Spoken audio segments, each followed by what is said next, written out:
All right, recording now. God damn it. We got fucking Burial in the house. We got Devin and we got Ian. Devin was having some technical difficulties with this goddamn camera. Yep. He had to call mom over, show her how to fix the goddamn thing, right, Devin? She got it working for us though, so we got a few minutes shaved off. So since I got the cheapo method on here, I got it's a 40-minute time limit. So if what I don't know if you see my other Zooms, either one of you, what I did for like Seth and shit, I just sent him another link and we could just continue unless we're done. You know what I mean? Yeah, no, I'm all for that. Okay. Devin didn't say anything, so I don't know. Maybe he's thinking, "Fuck that! I want to get the fuck out of here, man. I gotta go get laid." I don't care. He's a white trash idiot. I'll say this. I'm gonna just say this in advance. I'm posting this video no matter what. So whatever you don't want said to the world, don't say it. Because I did a Zoom last week and it was with two guys too, and the one member's like, "Can we not post it, man? I thought it was kind of boring, and I said some shit I probably shouldn't have, even though there was nothing bad." I'm like, "Man," I was like, "It was a good one too," but he didn't like it. He's like, "Oh, I just said a few." I was like, "God damn it! All right." He's like, "Maybe we could do another one." I was like, "Yeah." I was like, "Maybe we'll wait a little bit," because I just hate I like it off the cuff. I don't like shit where it's like, let's say we had to redo this and then ask the same questions. Yeah. It's like we already knew what we talked about. It just feels fake and stupid. You know what I mean? So. Yeah. So anyway, start off the introduction. So yeah, Burial from Massachusetts. That's where you guys are. You guys still in Massachusetts? Yeah. And fucking who came up with the name Burial? I know Devin wasn't you because you came in the band in the second release. Yeah. Because you look up on Metal Archives, there's like 50 fucking Burials, and there was the Burial that I liked that I knew about other than your guys's, because I heard the Florida one much later, is the one from the United Kingdom. They have two demos, and they have a 7-inch, and I like that one a lot too. And then but you look on Metal Archives, there's a bunch I don't even know about. Whose idea was it? You then, Ian, or who came up with Burial? I came in before Mourning the Millennium. I was recording in that, and it was Nick. We asked Nick to take part in this interview, but he's like, I really don't have much positive to say about the death metal scene anymore. You know, that's even dude. Those are the best ones. I know, and I'm like, dude, you got to understand that dude we're talking to lifts weights, and like Nick's he's been working out for fucking 30 years. I'm like, man, what a fucking lame. Him and I would have been besties. You guys could be talking about fucking like tanning and going to the fucking gym and shit. Yeah, dude. Yeah, exactly. 100% fucking could, dude. So it was Nick. Nick was basically the owner of the band. It was Nick and Jamie and Matt, all the dudes on the album on Mourning the Millennium. A guy named Donnie, Donnie Marhefka. He's still a good friend of ours. He lives out in Los Angeles. He does. He's the first singer, right? Yep. Yeah. And then, so if I can tell you a story about how we met Devin, like Devin was like 16. I was in the band new. I pretty much kind of given up on college, and I was like, I want to play fucking death metal.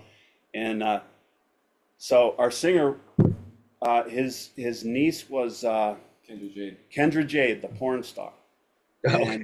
And he was like, he went out to LA, he followed her, he's like, I'm gonna make it or whatever, you know, work with her in the porn business. As far as like, he ended up doing like, you know, whatever behind the scenes shit.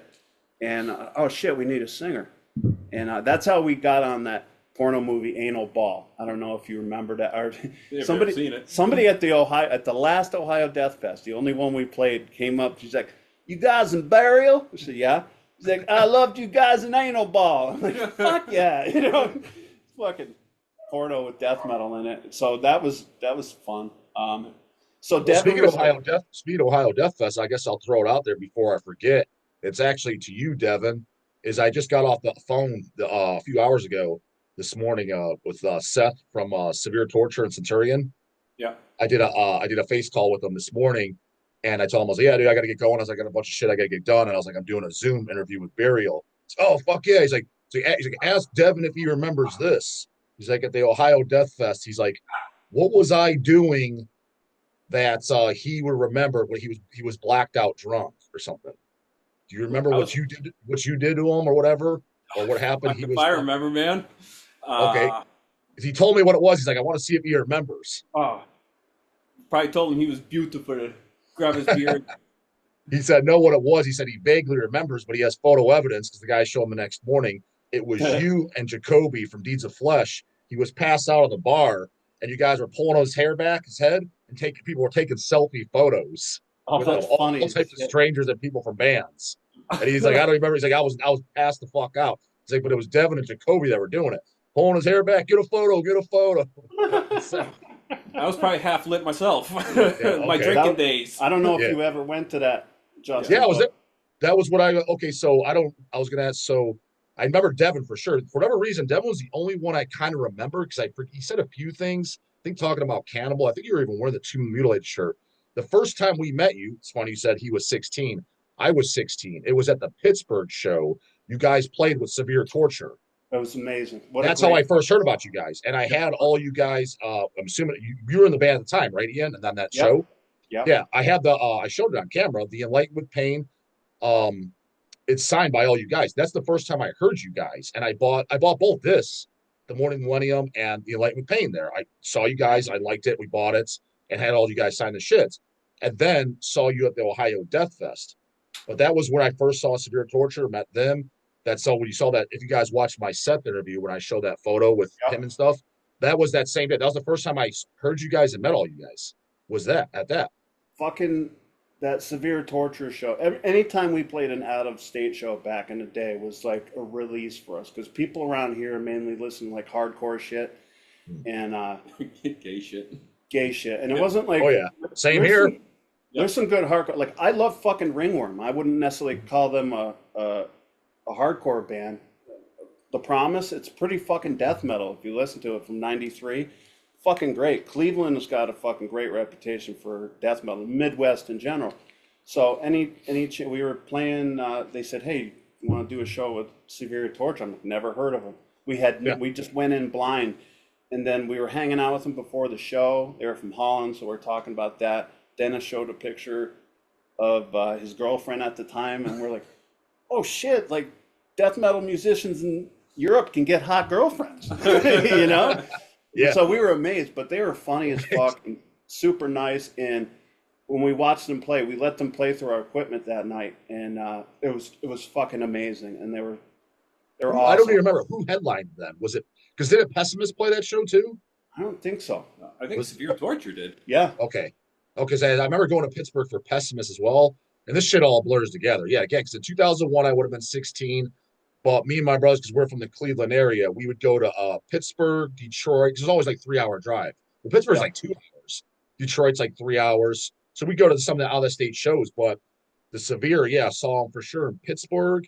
I think that was, maybe you guys remember, was that right before the Ohio Death Fest? And then Yeah. a few Days days Yes, later, it was. Yep. yeah, then we saw him at Ohio Death Fest, obviously, and you guys as well. And that's the only time I seen you guys ever. Met you guys, saw you live. To be honest, I didn't even realize until recent times, and to this day, I never even heard it. I thought after Enlightened with Pain, I thought you guys were done. I thought that band was, I was like, oh, they have another album? I was like, when the fuck did this come? I never even seen this or I heard quit about it. like 3 years after Enlightened with Pain came out. I was like, well, I don't want to go into the specifics of it, but I was just at my end, you know. So, not because of anything in particular, just like you put all of yourself in something for 7 years and you expect to see, and not money, but like, you know, got to be careful here. Well, not everybody has the same level of commitment. Yeah. Life Oh, gets in the way, so- I hear you loud and clear, assuming we're talking about the same thing. Yes, that's the problem with, I've never been in a band, but it's gonna be similar as business, everything. That's that whole thing. Don't mix business and personal, but it's gonna go with a band because at the end of the day, even if you're doing a band just for passion, but you want to go somewhere, like let's just say you want to have a status in the underground or do shows, it's not monetary. It's still a business in a sense. It's the same Right. principles. And if people aren't as dedicated, it could burn some fucking bridges. Well, I mean, the story, I'm sure you know the story. You talk about bands that won't get back to you and shit like that. It's like back then, and not many people were doing death metal. There wasn't a whole lot of people at shows all the time, especially where we were from. So we couldn't get people to do a whole lot of shit, so we had to do it ourselves. I mean, me getting in the band, and I that's all I wanted to do for most of my adult life was play death metal, you know, and for, you know, 10 years before that, you know, maybe not 10 years, but a long time. And we just did it. I'm like, I don't care if death metal isn't as popular as it used to be. I want to fucking do it. So fuck you guys. I don't care if 3 people shows up. We're still going to play it. We're not going away. Fuck you. You know, we're not eating peanut butter jelly sandwiches and putting fucking, you know, magic marker X's on our hands to make ourselves seem cool. No, we got fucked up and we did fucked up shit and, you know, whatever. Yeah. He's gay. Now I'm happily with a woman. No, he's not. He's not. Actually, the thing is, I found out too, because when I was just to make sure, I always just before click on a few things like Metal Archives. I just saw, so you're only like 45, Devin? Yeah. It's funny is I assume everybody's much older than me because again, when I met you guys, I was 16, but I started going to shows in 98. My first show was Death in 1998, and I was 13 years old. Great first show to have. So I was 13 years old. So I was the youngest person in Cleveland metal shows by far. Everybody knew. So to me, everybody's younger than me in my mind. Now, obviously, I'm going to shows now. They're 17. What the fuck? But it's funny. Like when I would have met, I told Seth the same thing. I'm like, you're not that much older than I am. But when I met you as a teenager, I figured, I don't know, this motherfucker's probably 35 years old. So at the time when I met you, you were just 21. Yep. Like, that's like crazy. Like, thinking back at it, because I mean, if you would have asked me at that time, like, how old do you think this guy is? I'm like, I don't know, 30, 35. Not because you looked it. I just assumed everybody, they're grown ass men. I was like, I'm a kid. I just always kind of assumed that. And now as an adult, I'm like, oh shit, these guys were like close to my eyes. I wasn't as far behind as I thought. I was the oldest one in the band at that time. I had 51. Yeah, I'm 51. I'll be 52 this year, and the dudes my age weren't doing it anymore because they were too busy fucking selling out and being cunts. And I had to get younger dudes to do it. You know, younger dudes with energy who weren't disillusioned at that point. What I noticed, I talked to them on the channel, and again, I know you guys seen my shit, but I don't know how much you watch. What I noticed about guys, even at my age, 40, but for sure the 50s, is it's very rare that you meet a guy that's still into metal passionately. At best case scenario, they like just the bands that they grew up on, and that's best case scenario. Some of them that's like all they listen to is ZZ Top and Rush, and not that there's anything wrong with that. It's like, but dude, you don't listen to any death metal or black metal or anything anymore. It's like, dude, that's fucking gay. Especially in this day and age. Like once I got YouTube Music back during the pandemic or whatever, like I just started, you know, because when you're coming up in the death metal scene, people are pointing out bands for you and shit like that. So there's a lot of shit you missed. Like Unleashed, the first album, missed it. I fucking love that album now. Yeah. Altar, I think I talked to you before about Altar. Love that Missed stuff. it. That's fucking great. You know, some of the old black metal, because I used to be like, no black metal. I don't want gay keyboards in my music. Did you have the Corpse Crystal shirt? You remember, back me up, man. You remember that, right? I told the story of the shows. Corpse Crystal shirts. They sold shirts that said no gay black metal on it. You remember those back in the day? Yeah. We played with Infernal Dominion. Infernal Dominion, I remember them. And they were fucking cool. Wes Infernal, rest in peace. They were super cool. Basically how Nick set up the tour back then, our first one, which was 2000, Reign of Terror from fucking... Do you remember at the Ohio Death Fest what Wes was doing? It was fucking hilarious, dude. Is that the one? He was walking around, and when you'd see people stumbling around drunk, he had Infernal Dominion stickers, and he was putting on the back of their shirt. Oh, like just random people, just putting them out. Like, it was fucking hilarious. There's all these people walking around with Infernal Dominion stickers on their shirt. Yeah, that's funny as shit. What a great fucking time. Why didn't Baxter, like, I didn't get to meet him that night. He was too busy. Like, what happened? Did he just, why didn't he have that again? You know, so I mean, Baxter, I would say he's a close friend of mine, and I think one of his greatest gifts for personality, but also his greatest curse, is that he's so laid back. So he disappeared for at least a decade. Now, the little story I know is he went to Chicago, joined Gorgasm. Yeah. One of his girlfriend, he had problems with paying child custody or whatever, and he got in trouble for that. That's the limited knowledge I know, because it's one of those, you ever ask someone a question and they give you a full answer like they were talking, but you walked away, you're like, I still don't know the answer to the question. Yeah. It was one of those. Like, he told me, but I'm like, still kind of don't know the full answer, but just the little I just told you, I got that out. You know. So the answer, that's kind of like, he was gone, so he couldn't do it. But why was he gone? I heard Chicago, gorgasm, girlfriend knocked up, custody problems. Not That custody, sucks. not child support problems. Yeah, Yeah. fucking like Gorgasm's awesome. Oh Baxter, yeah, totally. when I got into it and started finding out about underground shit, like he was an institution, you know. So I never got a chance to thank him for booking us on that 2001 Ohio Death So Fest. you didn't meet him at all there at the Ohio Death No, Fest? I mean, if No. maybe someone from the band Yeah. did, but and I'm a fucking chatty Cathy, as you can tell, and I didn't, you know, I was talking to Roger, Mortician, I was hanging around with the Skinless guys, the Disgorge, California guys. What a fucking party. I mean, I can't really describe it to It's so anybody. funny because back then, I had a good time. I enjoyed the bands, bought tons of merch, got my photos with so many guys, like even like Maddie Way got my photo with at that Oh, yeah. fest. Also, Yeah. we have actual me and my brothers, who own House Headbangers now. We took photos of the bands. Like we have live burial photos and shit that we took Oh, at the cool. show. Like yeah, actual live photo. Like great time, but didn't think anything of it. Like just kind of took it for granted because you thought it's normal. Like because you're young, you're like yeah, sure, everybody has this. But now No. looking back, there's not even cool events like that now for the most No. part. And you're like, fuck, I miss those days. Like you thought nothing, you just took it for granted, thinking like, yeah, what do you mean? This happens every month or every year. Like there's these cool shows. And then when it's kind of like doesn't happen, you're like, oh shit, everything kind of sucks now. Yeah, it does. Fucking, it's the shows around here have never been great.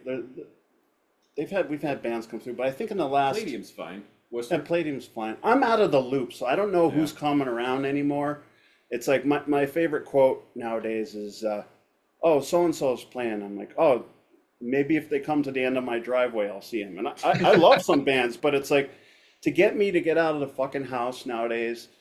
It better be something fucking good. Like I think the last show I went to, Devin was there too. Was Malignancy and Disma in New York, and fuck yeah, that's the first time I've talked to Danny in 20 years. And Danny's one of my favorite.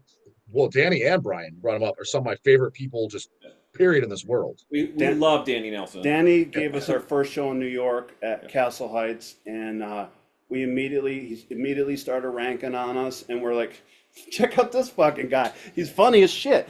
Like he Super funny. He was just so random because I remember he was in one hanging out with him. It was probably the second or third time I met him at the Ohio Death Fest. Yeah. And it's late as fuck. We're just sitting there talking. I'm like, Danny, but what time is it? He's wearing a Spider-Man watch. He looks at he's like, Spidey says it's 12:30. I'm just like, why does a grown man have a Spider-Man watch on? It was cool. You know what I mean? Tell him about the cover. What he said about that. What, the Blue Demon? Yeah. What, Huh? The repress for it? No, tell him. Well, I mean, yeah. I guess for people the know you. pain cover. Is it blue? Yeah. Danny, I was hoping like that. Yeah. When No, we don't like it. we didn't. I didn't mind because that was the end of a long It's not a process. bad cover. I mean, it's not the greatest cover in death metal, but it's not. Dude, it's better than Cataclysm Temple of Knowledge cover. You ever seen that? Fucking. I like that album. Was that the I old love that. Cataclysm with Temple of Knowledge. I love the first two Cataclysms. I think probably after the first two Cryptopsy albums are my favorite stuff to come out of Canada. Temple of Knowledge was the first one I bought. Dude, I love that record. It's extreme as fuck. Nothing to this day sounds like it. But Exactly. the cover's gay as fuck. So you know what I mean? The burial's better than that. Well, that's good to know. Like so fucking Danny's ranking us. This was at the March Metal Meltdown, and he's like, we're partying in our room, and he's like, so I don't understand this. Why does a demon need a knife? And we're like, oh fuck, he got us, dude. I want to do a split with him. Have our demon riding his killer whale or yeah, whatever the hell's shark, on his album cover. the shark from Motivated by Hunger. Yeah. We'll see No, who no, wins I'm that gonna- battle. Our demon will kick its ass. I'm going to look at the cover differently now because I was like, I didn't think it was like Tomb of the Mutilated cool looking, but I was like, I didn't think this cover sucks. I didn't think that. Dude, I want to say something about Tomb of the Mutilated because you brought it up and you said how we're Cannibal Corpse worship. I was going to get into that. I was going to have to talk to Devin about it so we can just go into that about his vocal style and shit. But yeah, okay, continue. okay. This will dovetail in. I fucking love Tomb of the Mutilated. I was in college. It was 1992. I went to this import record store, which we got all our death metal from in Connecticut. It's a place called the Enfield Music Outlet in northern Connecticut. The only ones around back in the day who had death metal. And what the fuck were we talking about? How much He's you like old. Tomb? Yeah, How much Tomb of you the like- Mutilated. Okay, so I get that. I'm in college at UMass. I'm fucking miserable, and all I could do was walk around with my like CD Walkman and think about how much I hated people, how I wanted to kill them, how I wanted to call artillery strikes down on dorms, and it was all the theme music of Tomb of the Mutilated. So it's a fucking ugly record. It doesn't sound like Butchered at Birth, which is cool. No. Butchered at Birth sounds cool. It's got its unique sound, and Tomb of the Mutilated sounded like fucking murder. You know, it sounded like the soundtrack of someone getting stabbed. So for me, foundational fucking. I always said, I've said it in multiple videos. I even said it on one of the fan favorites. I did a live interview with Scott from Cyanide and Don the Dead from Nunslaughter. A lot of people think that's the funniest video I ever did. It's the three of us just talking shit. I said it on that so you can confirm. It's not like I'm just agreeing with you. I think for me, when people say, what is the greatest death metal album ever written? I was like, I think Tomb of the Mutilated. And the reason I think that is because it's argumentative. You know, some people say Morbid Angel, Altars of Madness. Some say Possessed Seven that. Churches. Granted, it's all opinion, but the reason I say Tomb of the Mutilated, I was like, well, several reasons. I was like, number one, Hammer Smash Face, doesn't matter. Everyone recognized that as the most popular, greatest death metal song, iconic death metal song in history. That's pretty much just known fact. My least You know, favorite song on the album. the cover art screams death metal. That says your mom is not going to like it. You can't show your grandma that. She's going to be, what the fuck is this? You know, that's why when I talk about like a band like Bolt Thrower or something, that's so much just, they're cool, but I'm like, they're lame compared to a band like Cannibal. It's just, it wasn't brutal or shocking, something like that. The lyrics are fucking appalling as fuck. I mean, dude, Jesus fuck. I think they're too scared to play live their own songs. Like, they've never played live Necropedophile ever. Oh my God, yeah, dude, fucking. And I know because I collect bootlegs, dude. I have tons of bootleg audios, even from the Tomb of the Mutilated era. They've never played Necropedophile live. Songs like Entrails Ripped from a Virgin's Cunt, they've done that. But I'm just saying, like, dude, that alone, like, you know, if you're talking to your mom, hey, Billy, you bought this new heavy metal record. Like, what are some of the songs? She rings it up. I Come Blood, Entrails Ripped from a Virgin's Cunt. Mom's not going to like that. You show her Bolt Thrower War Master. She's like, yeah, this looks okay. Billy kind of looks like He-Man. You know, not a big deal. You know, it's the ultimate death metal record. It just did. And then Barnes' vocals, the lowness, and he does some of the highs. It's just Tasteful the highs. best. Yes, Yeah. tasteful highs. Tasteful highs. It's the first Cannibal Corpse album that has blast beats. People think Butchered at Birth has blast beats. I'm like, no, they're out of gas blast beats. They're almost there, but it's kind of in between a blast beat and a thrash beat. Eaten Back to Life is just straight up the thrash beat. Tomb of the Mutilated is the first one that has blast beats, and to me, brutal death metal has blast beats. Yeah, it has everything on it. And I was like, I think it is the ultimate death metal record. Preach to the fucking choir here. I mean, I love fucking. I'm right up there, but I think I like Butchered at Birth just a little bit more. That's the first one I heard. Well, it's funny you say that, Devin, because the first thing I noticed, there's very few bands that I thought captured it. And your vocals on Enlightened with Pain, I can't speak for the album after next. I haven't heard. Bet your ass. Now that I do want to hear that later record. I was like, oh shit. Well, I'll tell you what, I have some. I can send some for you. If you can do it, maybe we'll trade or something. If you want to do a trade or something, because I want from my. I don't care. Well, I'm just saying because we could use some for the distro too. All right, whatever. Take like we can use like 10 or so. You know what I mean? All right. Yeah. So we'll trade. Just hit me up, dude. Yeah, I have. But the Enlightened with Pain album, Dennis's vocals on the first two Severe Tortures, Love them. and also there's another band called Exhumed, not the one we all know. They're the one from they're from California as well.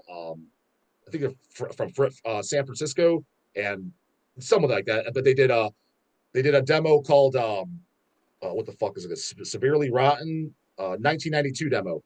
Those are the only three I could think of where the vocals are most similar to Chris Barnes on Tomb of the Mutilated. Yours?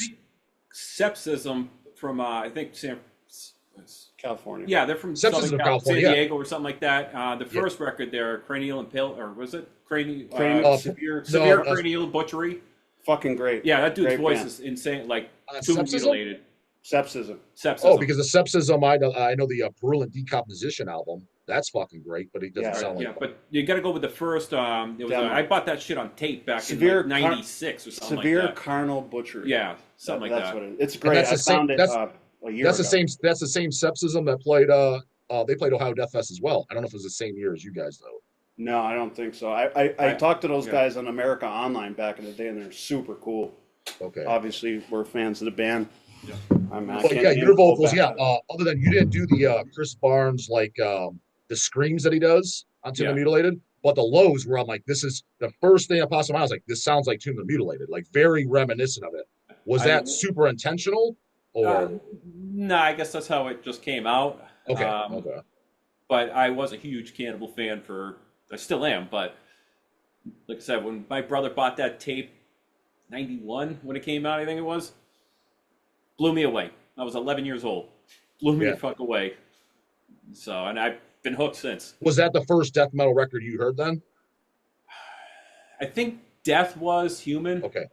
And, that's a good you could say Sepultura, Arise, pushing Death Rash. So it was definitely the most extreme thing you heard up to date then when you were 10. And it blew me away, I was like, holy shit. And then my father saw the album cover. He was ready to rip some heads off. He was like, get that shit out of the house. Which is really funny if you know his parents, because they did nothing but support Devin and us. And now my dad's a huge Mortician fan. Oh, is he? Oh, yeah, he loves Mortician. Yeah, fucking Will. And he loves the Malignancy, too. Will pick him out of a crowd. Oh, no shit. Be like, yeah, like they're friends. Like every time it's cool. And Devin's dad's an older dude. He's pushing 70 or something like that. 68, 69, something around there. He's like the same age as our dad then. Yeah. All right. Because my dad just turned 68. Oh wow. Yeah. It's he got into the death metal. My mom don't like it, but he likes the lower stuff, like the Morticians and stuff like that. Yeah. Yeah. Usually, do you guys remember that too? I've talked about the channel. Do you remember the early 2000s that a lot of people talk shit on Mortician? I'm not saying nobody liked them. I mean, I loved them always, but a lot of people bitched about either the drum machine or the movie samples. That's fucking gay. Like if you don't like movie samples, and that's Mortician's fucking thing. It's part of the art, And if you don't like it or you can't, okay, fuck off, But yeah, a lot of people were, which is cool. I hope you call us back because I can fucking rattle for hours about this shit. Well, we just got the 10 minute. We just got the I'll send you guys another link because it just got the 10-minute warning.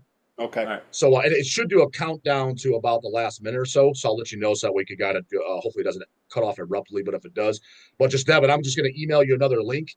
By the time we're up and running, it'll be about 6 to 7 minutes because this video. I gotta forward it to him.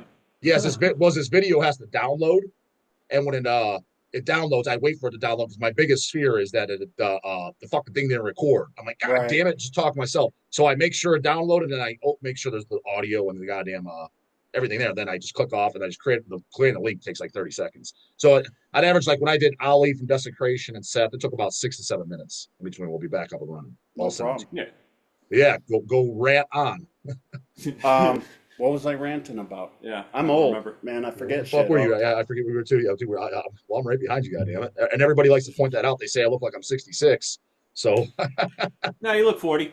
You look 40. I mean, that's what everybody tells me. Even Jeff Walker said that. Did you guys see my Jeff Walker from Carcass interview? I a little bit of it. I have not seen that one. I try to keep up. I rewatched the Glenn Benton yesterday. And that's the point blank I came. I was like, how old do you think I am? He's like, I don't know, like 42.